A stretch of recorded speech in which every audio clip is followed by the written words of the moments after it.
everybody, and welcome to the Dunlop MSA. There we go. Done it now because the Nick's in the box. Welcome, everybody, to the Quick Fit British Touring Car Championship as well. And the formation lap is about to start. We will also be getting ready shortly to talk about the grid, which is going to come up.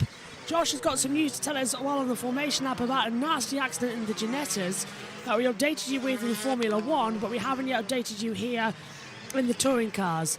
So we'll have that in just a few seconds' time. This is a delayed coverage of the 23rd round of the championship, and this is how they line up on the grid. Dan Camish has pole position. Alongside him is Gordon Shedden after they finished 1-2 in the race earlier on this morning. Row 2 sees Ash Sutton alongside Jake Hill. Row 3 is Ash Hand and Rory Butcher. Row 4, Dan Rowbottom is alongside Michael Crees. Row 5, Tom Ingram and Colin Turkington.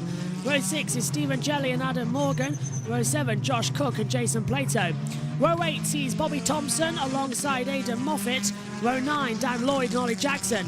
Row 10 of the grid sees Aaron Taylor-Smith alongside Jack Butel. Row 11, Dexter Patterson and Ricky Collard. Row 12 sees Sam Osborne and Tom Oliphant. Row 13 says Jade Edwards and Nick Hamilton. Row 14 sees Rick Parfitt alongside Tom Chilton, and row 15, George Gamble, who never took part in the race as well. With me again is Nick Cowood and Josh Plays, and we're going to go straight to Josh as well, because you've got the information about the nasty accident in the Ginetta GT4 race just after we went off air for race 1 and before we came on air for race 2 of the Formula 1. Take us through it. Yeah, so during today's Miller's Oils Ginetta GT4 Super Cup race at Thruxton, a serious incident occurred involving the number 78 and number 20. As a result of the impact, the drivers involved, Colin White and Mike Brown, were taken to hospital for care and are in a stable condition.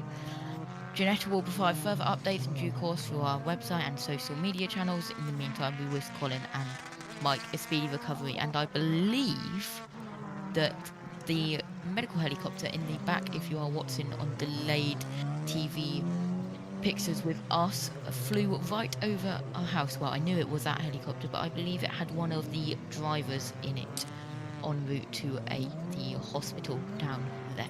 We'll keep you up to date with anything we hear, and as a result of this as well, as we take a look at Colin Turkington, the race has been reduced from 16 laps to 14 laps, which Nick Homewood is understandable. You're a race director in many leagues and need to get back on the schedule and try and get the touring car in before 6 o'clock. And you know why that's important. Yep, because otherwise they're going to hit the curfew. Hopefully we don't have any more delays. It was a fairly clean race 1 apart from Chilton doing a bit of lawn mowing. So let's carry that on, and hopefully we don't have to wait for many hours for race 2 or race 3.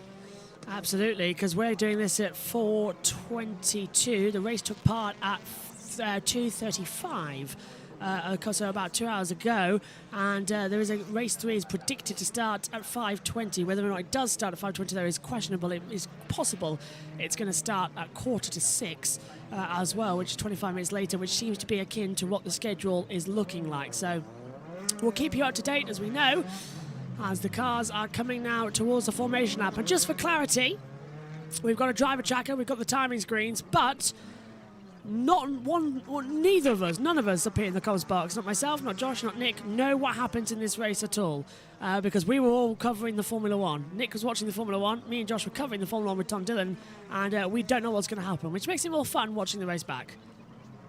Yeah, and if you look back on the F1 coverage, the lights turned on and I switched off. Yeah, the Discord crashed as well, right as the lights went out as well. It's not going to do that today, though, but honestly, that was the only good part of the race.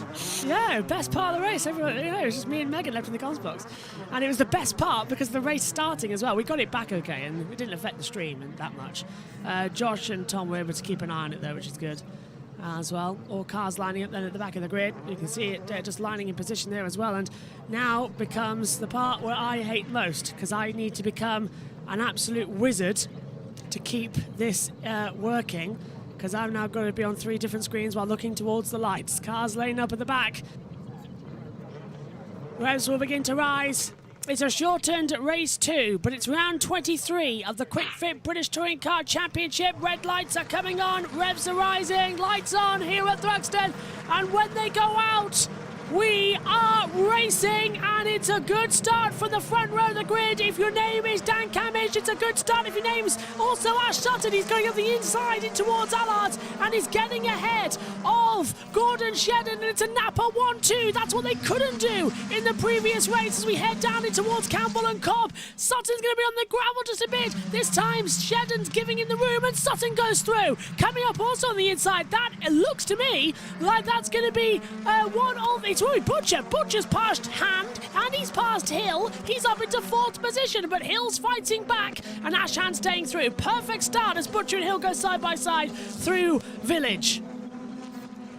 An amazing start, as you said. A Napa 1-2, and that is Adam Morgan side by side with Cook going through Church. That is a very, very fast part. The fastest corner in the UK, and still going side by side.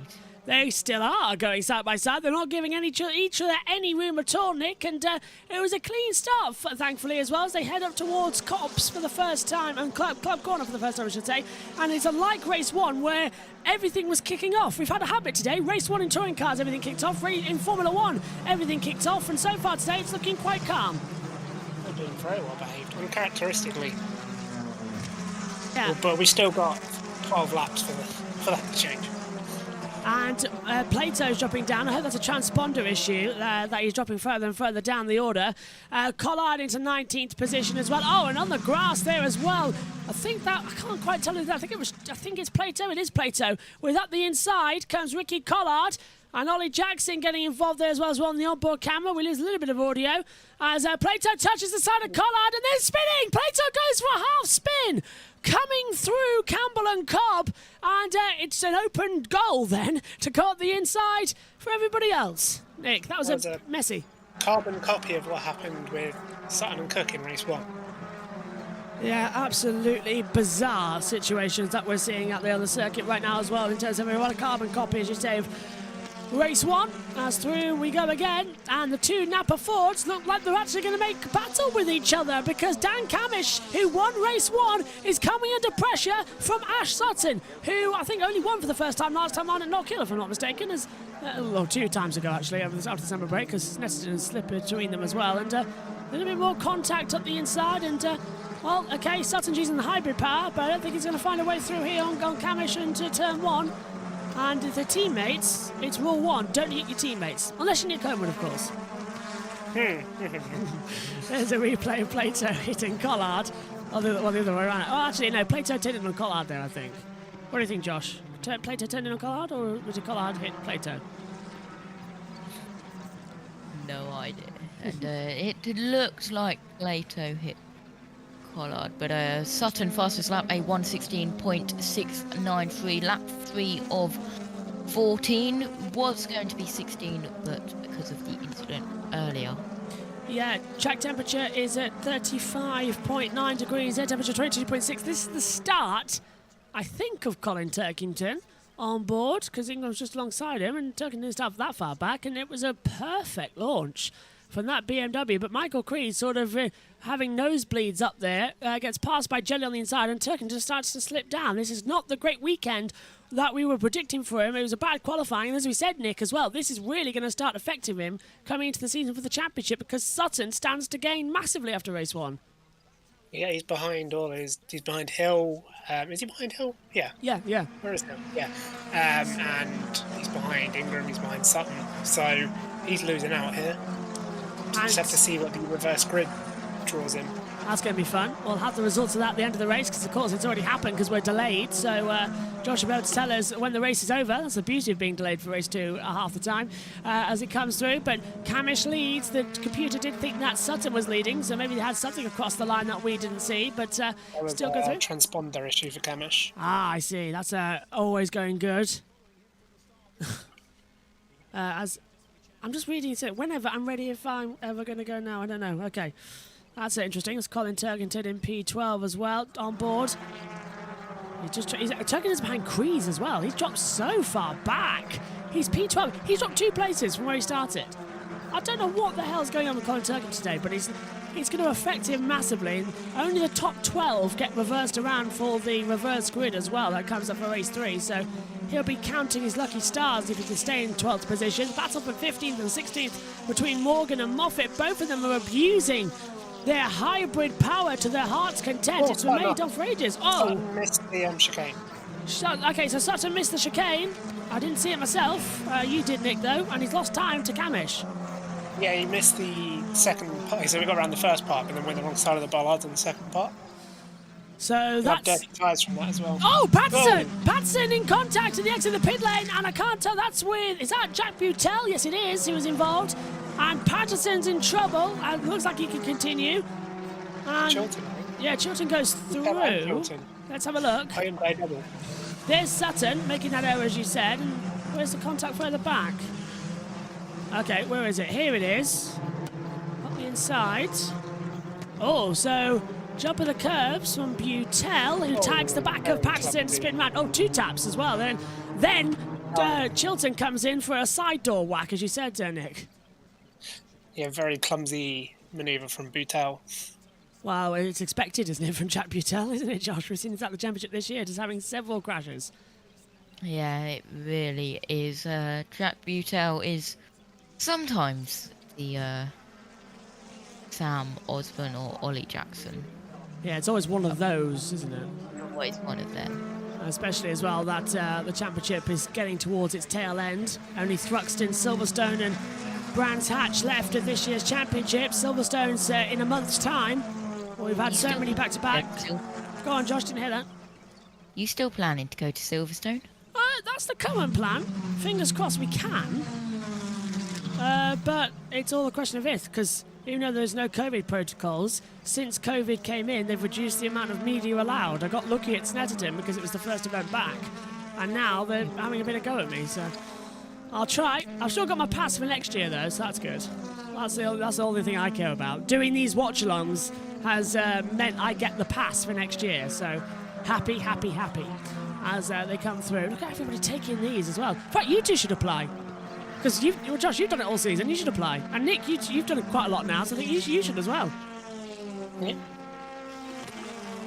As they fly through, we should all do a... Sutton's been dropped a bit now. Yeah, so I was just going to say, yeah, Sutton's... What's the gap? I can't tell the gap. 1.3. Wow. And Hill is looking at the back of Shedden already. And the battle for the... Well, yeah, look, Hamish 1.2 seconds ahead now, and Shedden's behind. He's holding up. As well, Jake Hill. Jake Hill's got more pace in that BMW than he lets on as well. Look at how fast he is compared to Sutton and to Shedden. Is that Ash Hand? Yep, P6. Next to Patterson after that contact. And Ash Hand is in the pit lane. Yep, Hand is in the pits, and what a great race 1, guys. Goes out for race 2. And that's going to mess up race 3. If you mess up in race 1, it messes up your whole weekend. Yep. If you mess up in race 2, that messes up race 3. And here is a replay of Stephen Jelly. Josh Cook and Stephen Jelly having a bit of door banging at the Club Chicane, and Jelly having to go off and avoid the second part of the chicane. There it is behind. Whose fault was that, Nick? Cook didn't really leave him any space, but then you could have argued that Jelly should have probably let that one go because there was never going to be any space. Oh, Sutton very sideways. He just likes that sideways moment, doesn't he? He's controlling that Napa Ford like it's more like a dodgem car. He's sliding it around everywhere, whacking into things as well. He's taking his time. I can see a flashing light there from the top of that TV antenna. That's distracting me a little bit. He doesn't look very comfortable in the car at the minute. Sutton, he's wide, he's all over the place. Yeah. I don't know if he picked up a small bit of damage from bouncing across the curbs. Could have done. What, rear suspension damage? Because that's the way it's sliding, isn't it? It's always from the rear. It's not from the front. Yeah, or he could have just destroyed his tyres. Hard to say. Hard tyres only here. As up the inside, Ricky Collard going for a move. And Ollie Jackson! Contact with Dale. There's more debris coming off Aaron Taylor-Smith's car. There was something already flying there as Jackson and Collard come together, but there was another piece of debris already flying up. Jackson's on the inside of Aaron Taylor-Smith. Something exploded. Oh, and there's Collard's bumper getting ripped off. Oh, and there he goes again as he's making contact with the 99 of Jade Edwards. And Jason Blater's going to slip back up the inside as well, take the pair of them. And Collard still hitting Jade Edwards off. Wow! Yeah, that was a massive bit of debris and a tons of and then another big bit of debris as Jade Edwards and Vicky Collard are still battling, and then Jade Edwards is sideways. Gamble's got through. What's happened here with the Yazoo? Something's gone wrong here with Aaron Taylor-Smith. He's lost 3-4 positions in the space of a corner. Look, there goes up the inside Collard, and Osborne goes through. Edwards was already ahead. Well, Yeah, can't see anything wrong. no, looks okay. He might have just got a terrible exit. But Collard's got a broken front suspension. Where that debris? I want to see that again, because I swear that debris it was already exploding before Collard got there. But it looks like Unless it has that come was off Collard's Maybe car. Taylor Smith.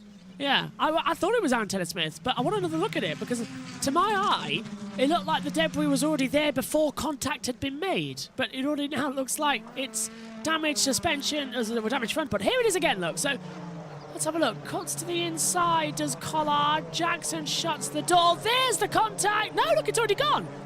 It's already off Aaron Taylor-Smith. I was right. Yeah, there's something on the front, isn't it? Yeah.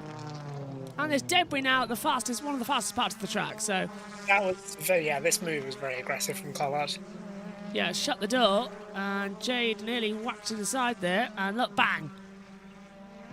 Plato just says, "Thank you very much. I'm off."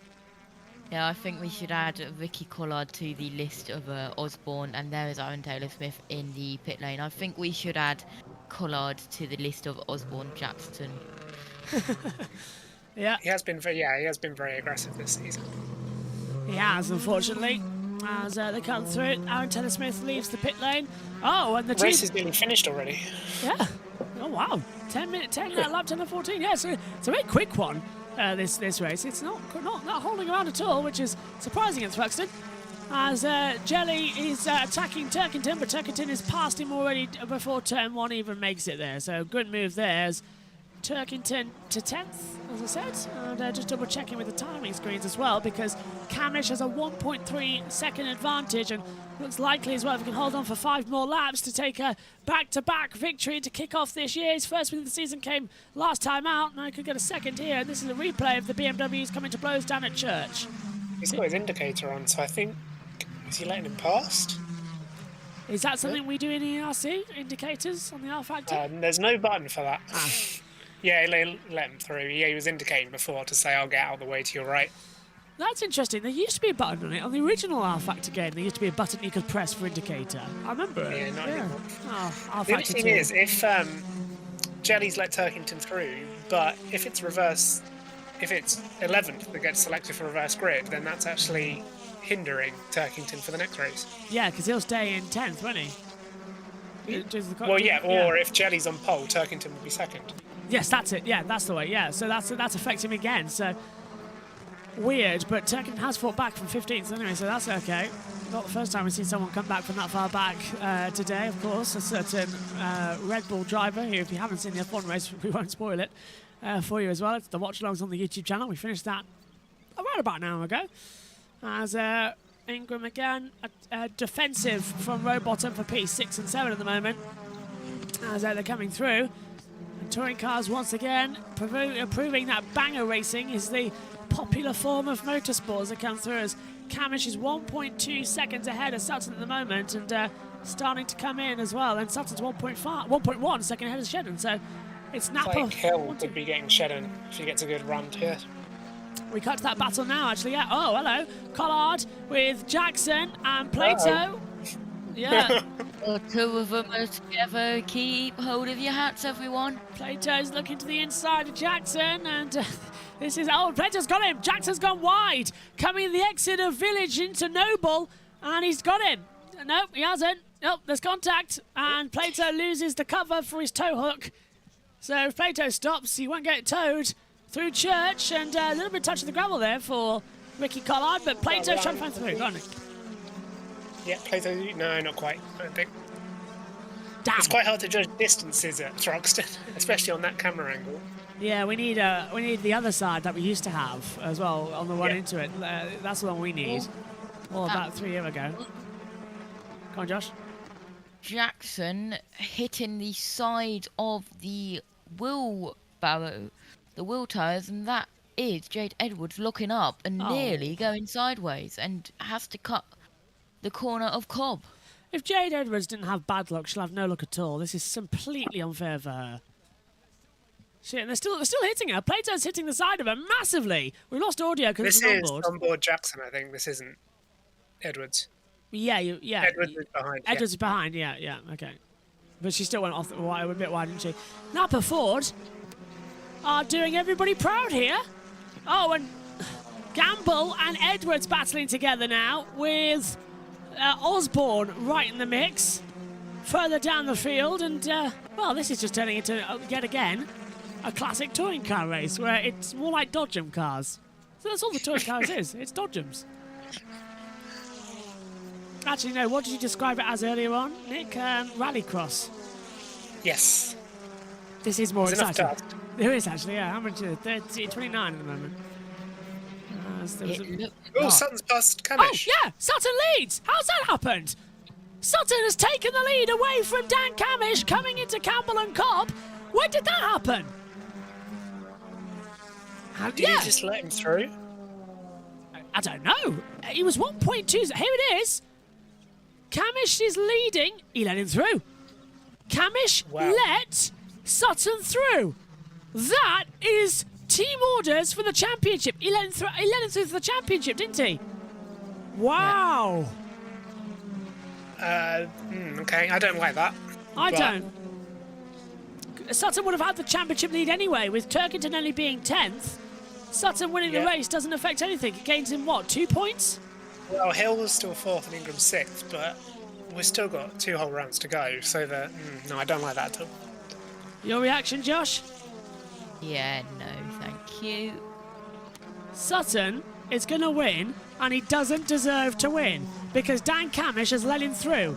Final lap of the race, Camish is out of hybrid energy, so he can't even attack Sutton if he wanted to. Are team orders allowed in the touring cars? I'm not entirely sure. I don't think I've ever seen them before. Like, sometimes the teammates will just use their own impetus and let someone, like Jelly did. Yes. But I don't... Yeah, I've never seen one for the lead on the last lap before. Or near the last lap. Echoes of Barrichello and Schumacher in Formula One in Austria in both 2001 and 2002. Unless he's just going for the point to lead a lap, maybe. And he'll let Sutton, let Camish back through at the end. That's a good call. Oh, I really hope he does.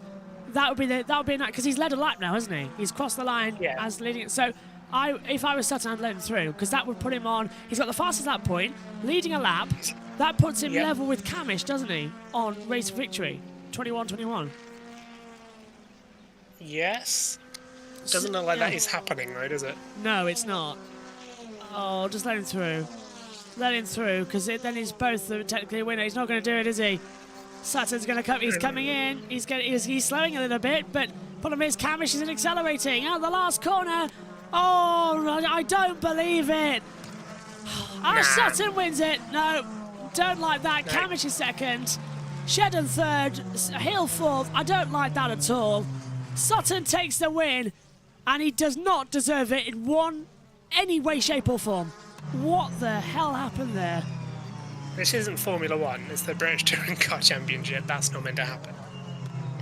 Toka are doing their nut right now, aren't they, Josh? I can just sense them. Yeah. See the Napa Ford team just walking away, and I don't think even they liked that.